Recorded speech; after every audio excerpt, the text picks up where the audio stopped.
Performance wise, this is another area of this phone where it's just still so good and there's so little to complain about. So it has that Apple A12 Bionic chip inside of it, the hexa-core CPU with 3 gigabytes of RAM. Now, again, this is a 2018 phone. It's not super old, it's barely 3 years old. It's more like 2.5. And I can definitely tell you, the phone is still extremely accessible when it comes down to the performance of it. It's a really, really good performing phone. Anything you're going to do with it, it's going to be able to handle it perfectly fine. So day-to-day tasks, things that I would explain to my day-to-day, going through Instagram, Twitter, TikTok, multitasking, but doing stuff, checking emails, checking YouTube stuff, overall, it handles those things perfectly fine. For daily things, you're not really going to see that big of a difference from an iPhone XR to an iPhone 12 Pro.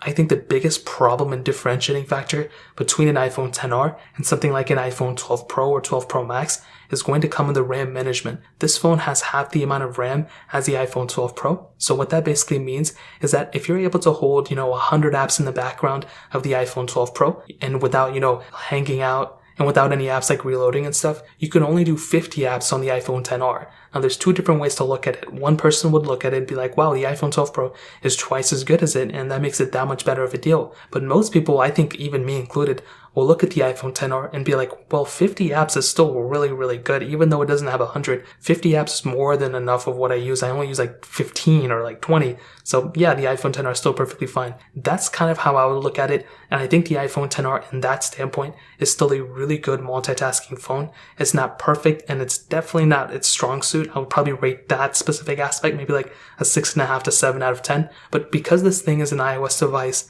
it doesn't have a crazy amount of background processors running in. It's still a very smooth device. It's still fast enough for pretty much everything you're going to do. And it's far cheaper than a lot of the competition. So I'll definitely tell you the performance of this phone is a strong suit, and it definitely gets a thumbs up from me in my books. Now ending it off with the